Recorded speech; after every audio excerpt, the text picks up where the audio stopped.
Tiniyak ng DepEd na masusolusyonan ang kakulangan ng classroom ng ilang paaralan sa lungsod ng Mandaue sa Cebu.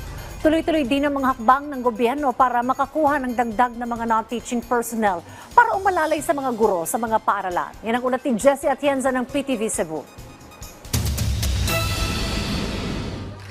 Dumating sa Cebu si Education Secretary Sani Angara para personal na makita ang sitwasyon ng mga mag-aaral ng Don Gerardo Memorial National High School. Kasama mga lokal na opisyal ng lungsod, nag-ikot at inobserbahan ng kalihim ang ilan sa mga klase.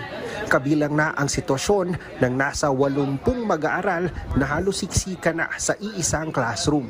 Bagay na nais ng maaksyonan ng kalihim sa lalong madaling panahon.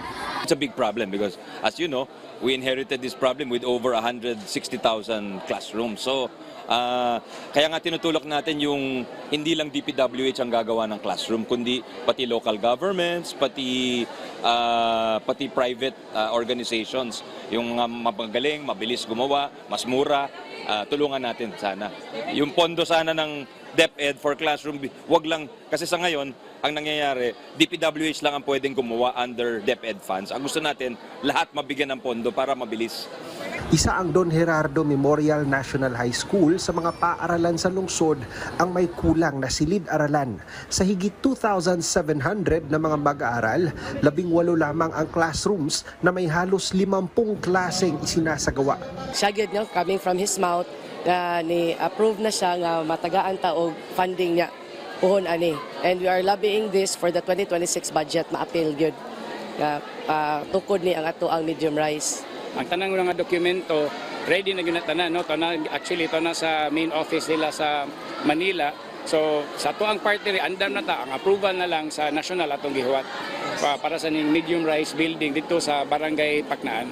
Nakipagpulong din si Secretary Angara at inalam ang mga pangangailangan ng mga guro, lalo na ang karagdagang personnel para sa mga ibang administrative works. Yung isang priority ng Presidente is to help our schools have more teachers at saka yung katulong nila yung tinatawag na AO or admin officers at yung tinatawag na PDO or project development officers. Kasi sa ngayon, ang nangyayari, si teacher yung sa feeding program, siya yung magwe-weigh sa bata, pag may nasira yung sasakyan, siya magdadala sa shop, pag nasira yung computer. So ngayon, the teacher talagang concentrate siya sa teaching. At kung may problema, kung may estudyante may problema, pwede niyang bigyan ng added na oras, added na attention. Tapos yung mga ibang problema ng school, hindi na si teacher ang hahawak. Namahagi din ng laptop units at tablets ang kalihim at ang mga lokal na opisyal sa mga guro na magagamit nila sa kanilang pagtuturo at para mapadali ang iba pang mga gawain. Mula sa PTV Cebu, Jessie Atienza para sa Pambansang TV sa Bagong Pilipinas.